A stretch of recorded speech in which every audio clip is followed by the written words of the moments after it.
Today we are trying new Asian food items at Trader Joe's. They are really stepping up their game lately. I mean, in the past we've tried boba, noodles, ramen, soup dumplings, curries, scallion pancakes, fried rice, baos, and so much more. But recently they've come out with even more items for us to try. Make sure to stick to the end because I always put my top 3 favorite items from the video. And if you like these supermarket like Trader Joe's, Costco type videos, make sure to give this video a thumbs up because that lets me know that you want to see more videos like this. And yeah, without further ado, let's head to Trader Joe's.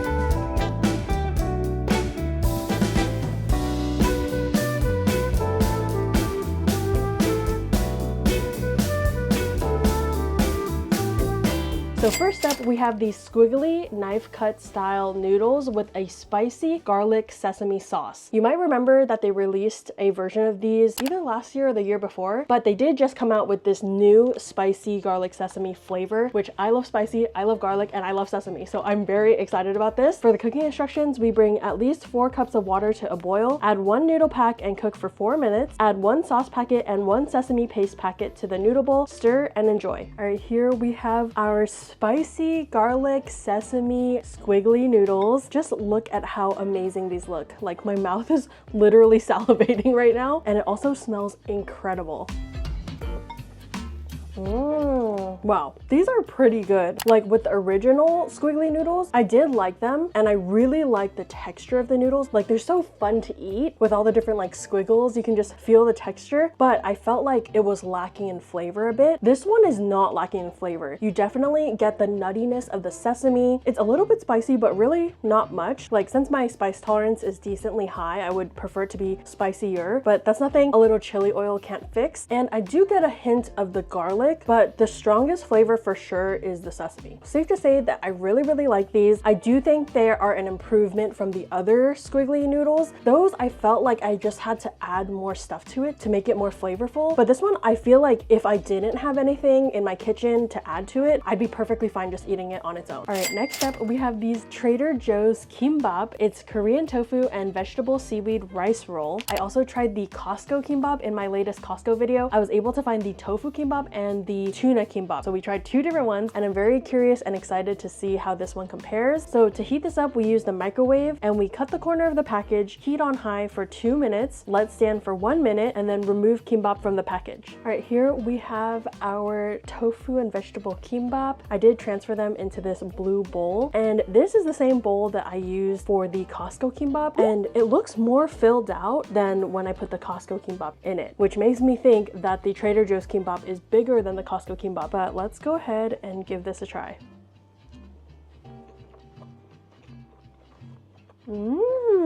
Wow, that's also really good. The rice texture is nice. It's not mushy. It has a little bit of a chew to it. And then you really get a lot of the tofu flavor. I think it's tofu skin, like inari. So it's kind of sweet. I also really like how this one, it has like a piece of radish or daikon, and it's very crunchy. So it adds this nice contrasting texture, as well as the little shreds of carrots and spinach. You know, I feel like I might like these a little bit more than the Costco ones actually, which I'm very shocked about because I already liked the Costco ones a lot. It would be great to see Trader Joe's come out with a tuna kimbap version because the tofu one is already this good. All right, next up we have these Korean rice balls with plant-based beefless bulgogi and vegetables. This one I think is really interesting because it uses beefless bulgogi, so I'm very curious to try that out. To heat it up, we use the microwave and we cut a tiny corner of the pack and place frozen rice ball pack in the microwave. Heat for 1 minute and 20 seconds. All right, here we have our little Korean rice ball with the plant-based beefless bulgogi. You can even see the little pieces of the beefless bulgogi in there, as well as some vegetables. And the rice, it definitely looks like it has seasoning on it.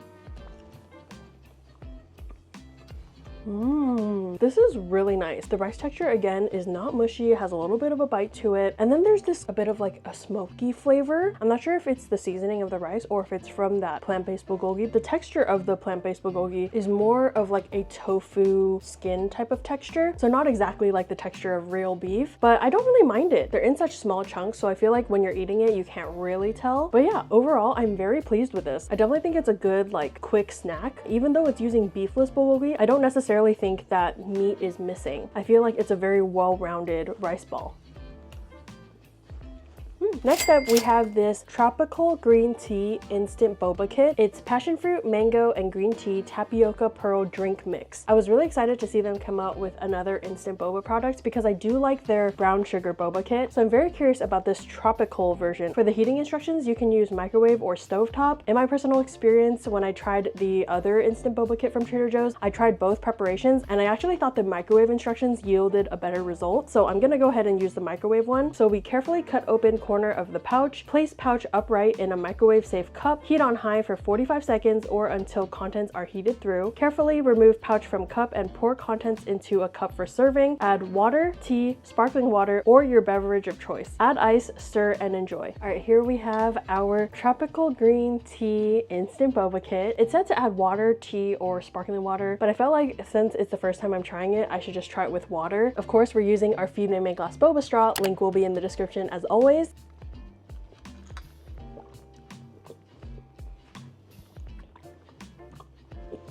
Whoa, it is tart, very sour and acidic. I think that flavor is coming from the passion fruit. Also, this one is not very sweet actually. I feel like it could use more sugar, but you could also look at that as a good thing because some people like to get 0% sweet in their boba drinks. The boba pearls itself, I find it very interesting because I feel like in the other instant boba kit from Trader Joe's, they're more bouncy and not as mushy, but these, they do have like a mushy layer on the outside and they are chewy, but it's more of like a gummy chewy.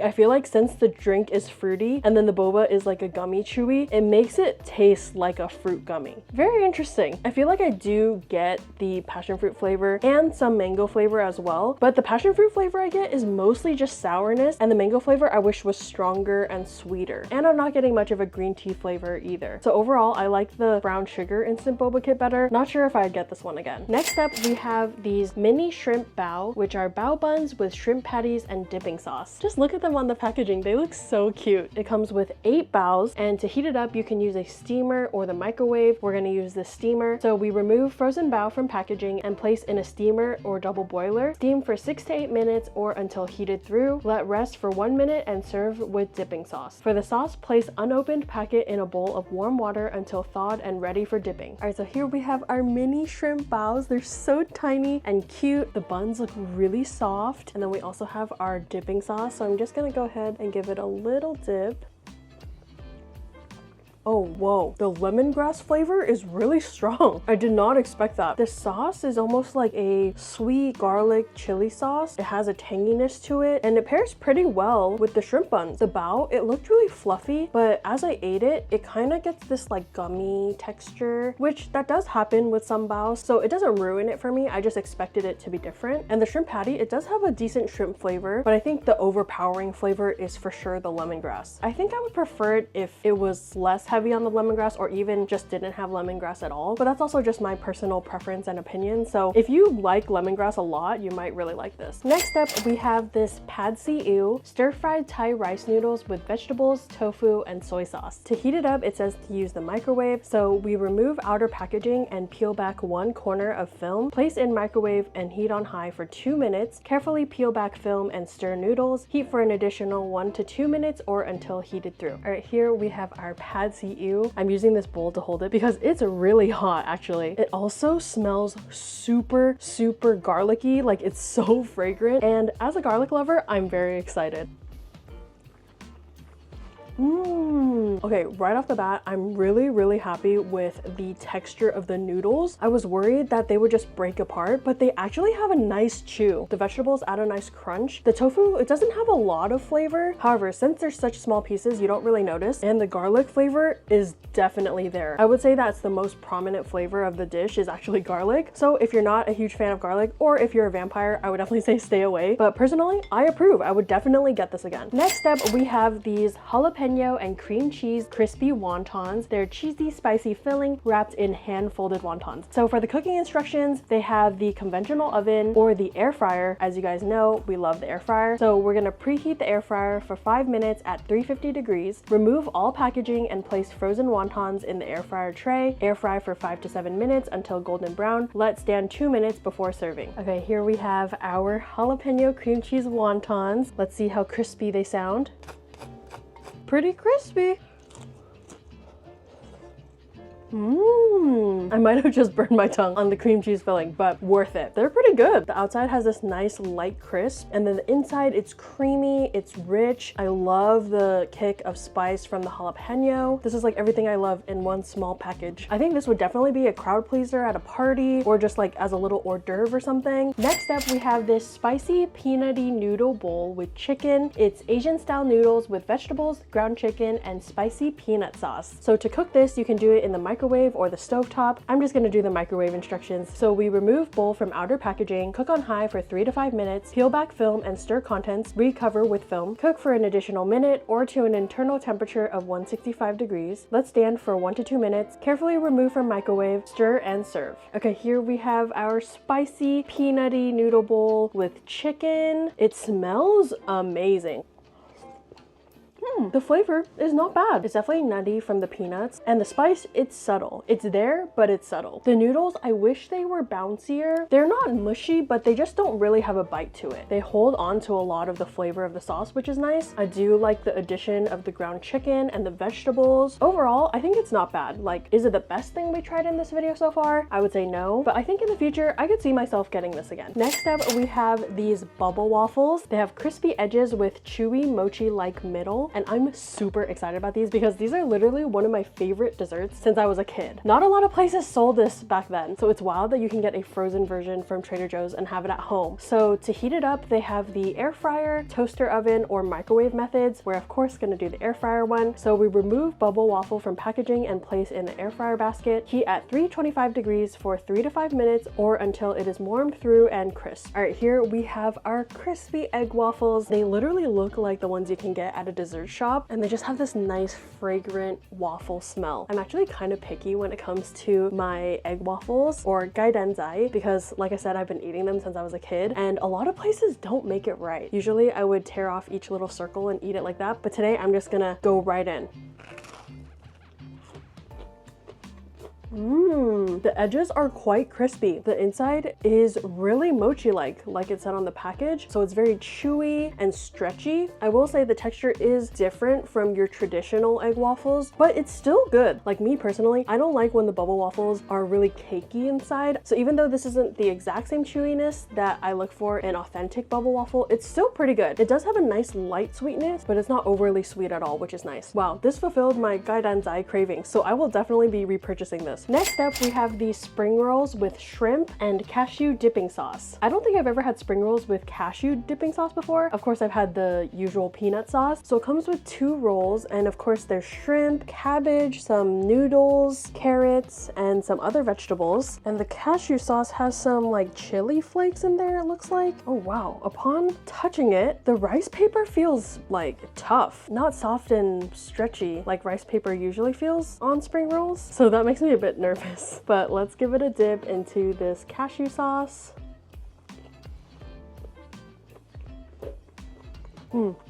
Just as I suspected, the rice paper is hard. Usually when I have spring rolls, the rice paper is like soft, chewy, it has like a stretchiness to it. This is like hard, literally no chewiness, and it's really unfortunate because the inside I actually feel like is pretty good. Like I like all the different vegetables, adds all these different textures, the noodles are nice, and the shrimp is actually a little bit snappy too and cooked very well. But unfortunately, the rice paper being not the right texture almost ruins it completely. Like even though the filling is good, it just can't be saved because the rice paper isn't right. The cashew sauce is not bad. It does have a little bit of a spice to it, but I have to say I prefer the traditional peanut sauce with it. So personally, I'd skip this one. Next up, we have these spicy tempura seaweed snacks. They're crispy seaweed coated with tempura batter and seasoned with togarashi style seasoning. Let's open it up.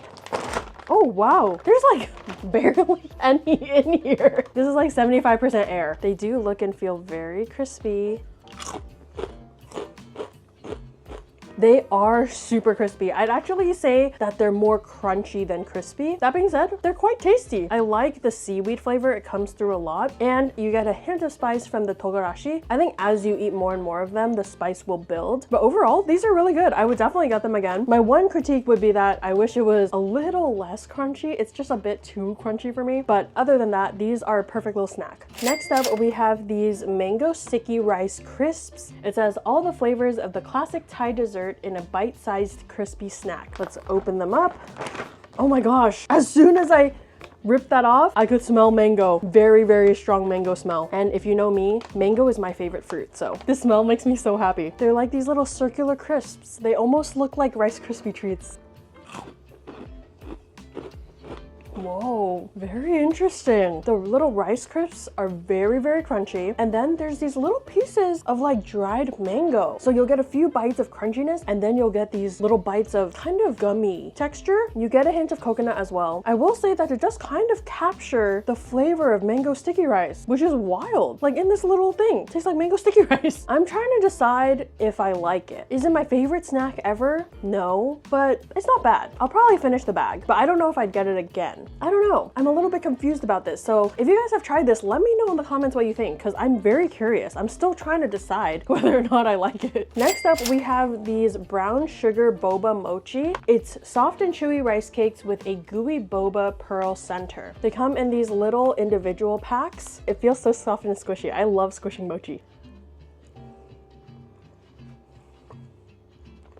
There definitely is a brown sugar flavor coming through. There's like this small layer of white, I don't know, kind of filling. I guess that's to resemble the milky, creamy part of brown sugar boba. And then the boba in the middle, it literally is the same texture as the mochi on the outside. There is some brown sugar flavor, a little bit of the milky flavor, but other than that, not getting a lot of flavor. It's very interesting because it says gooey boba pearl center, and the boba pearl in the center is literally the same texture as the mochi on the outside, so I wouldn't call it gooey necessarily. Personally, I don't think I get it again. Last but not least, we have these Japanese souffle cheesecakes. They're too airy and moist, crustless cheesecakes. So these are in the frozen section, but before you eat them, they have some thawing instructions. So basically, you're supposed to thaw for 3 hours in the refrigerator before serving. Once thawed, keep refrigerated and consume within 24 hours. These have actually been sitting in the fridge since last night, so they should be fully thawed by now. Wow, they're really, really soft. Literally like holding a cloud. Ooh, it's soft but firm. It kind of looks similar to like American cheesecake, but less dense. Wow, these are really light and airy. The texture is basically like a cross between a light fluffy souffle and a cheesecake. Not heavy or dense at all. So it's kind of like eating a soft cheese cloud. I will say, if you've ever had places like Uncle Tetsu that have the Japanese cheesecake, those are more spongy and almost a little more like cake-like than these. So the texture is different. Not necessarily saying one is better than the other, but definitely a bit different. And also not too sweet. They perfected the level of sweetness. Honestly, most of the things we tried today were pretty good. So I am not able to narrow it down to a top 3. So we're gonna do a top 5 today, which are the squiggly spicy garlic sesame noodles, the pad see ew, the jalapeno and cream cheese wontons, the kimbap, and the bubble waffles. Let me know below if you guys have tried any of these items and what your opinions are. And also, don't forget to hit that thumbs up if you want to see more videos like this. And yeah, I'll see you guys in the next one. Bye!